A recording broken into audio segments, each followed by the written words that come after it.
Imagine you are standing in a crowded shopping center holding a brand new pair of shoes. You feel a rush of excitement as you head towards the till to pay, and you don't even stop to think if you actually need them or can afford them.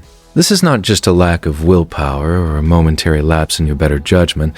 It is actually a deeply ingrained survival mechanism that has been part of our biology for thousands of years.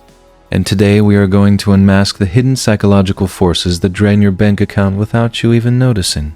Why is it that we can spend hours researching the best mobile phone, but then blow a week's wages on a night out without a second thought? Why does the word sale trigger a physical reaction in our bodies that overrides our logic? And why do we feel so much pain when we lose 10 pounds, but so little joy when we find the same amount? To understand your bank balance, you first have to understand the ancient gray matter sitting inside your skull, because your brain was never designed to manage a modern savings account or understand the complexities of compound interest. It was designed to find food and avoid being eaten by a predator in the wild. In the world of our ancestors, survival meant grabbing every resource available the very moment you saw it. If you found a bush full of berries, you ate them all because they might be gone tomorrow, and this now or never mentality is still running the show behind the scenes of your daily life. Psychologists call this hyperbolic discounting, which is just a fancy way of saying we value immediate rewards much more than future ones. We would rather have one chocolate bar right now than a whole box of them in a month's time. And this simple glitch in our wiring is why saving for retirement feels like an impossible chore compared to buying a new outfit. Let's look at a character we will call Sarah, who is a hard-working professional with a decent salary. She tells herself every single month that she is going to put away 20% of her income into a high-interest savings account. Yet by the 15th of the month, she finds herself treating herself to expensive coffees and online shopping hauls she didn't plan for. Sarah isn't bad with money in the way we usually think about it. She is simply a victim of her own dopamine system, which rewards her for every small purchase she makes, because every time she clicks buy now, her brain releases a chemical hit that makes her feel safe and successful in the short term. Your brain is essentially a prediction machine that is constantly trying to calculate the cost and benefit of every single action. But it uses an outdated operating system that prioritizes the present self over the future self. And in Sarah's mind, the person who will be broke in 2 weeks feels like a total stranger she doesn't even know.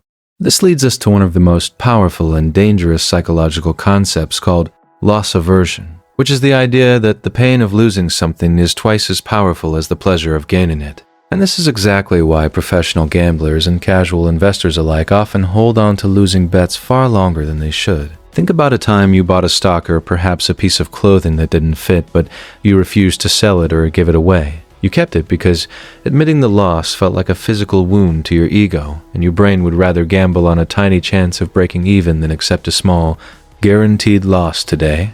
Marketing experts and retail giants understand these psychological vulnerabilities better than you do. They design shops with specific lighting and music to lower your inhibitions and make you feel relaxed. And they use anchoring to make you think you are getting a massive bargain when you are actually overspending.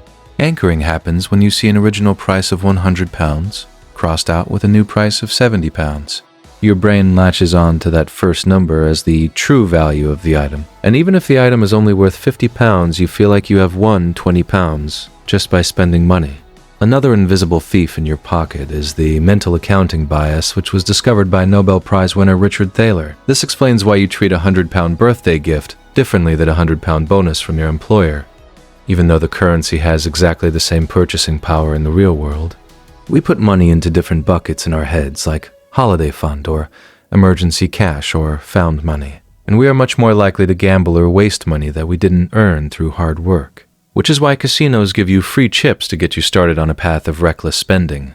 Consider the endowment effect, which makes us believe that something we own is automatically more valuable than something we don't. If you try to sell your old car, you will likely ask for more than it is worth because your brain adds sentimental value to the price tag. But a buyer only sees a hunk of metal and 4 wheels. This emotional attachment to stuff prevents us from making rational trades and keeps us cluttered with items that are depreciating in value every single day. We become loss-averse towards our own junk and miss out on the liquid cash that could be working for us in an investment. Social proof is the next big hurdle in our psychological battle for financial freedom. We are social animals who evolved to fit into the tribe to ensure our survival. And if everyone in our tribe is wearing designer clothes and driving luxury SUVs, our brain tells us we must do the same to stay safe.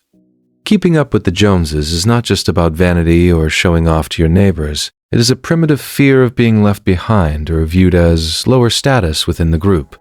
And this fear drives millions of people into credit card debt just to maintain an image that they cannot actually afford. The modern world has made this even worse with social media feeds that show us the highlight reels of everyone else's lives. We see the fancy dinners and the tropical holidays, but we never see the mounting debt or the stress behind the scenes.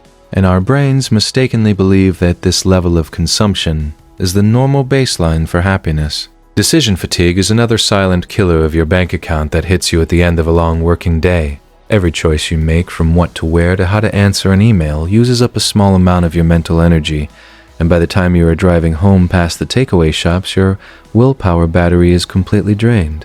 This is why supermarket layouts put the sweets and magazines right at the checkout to where you have to wait.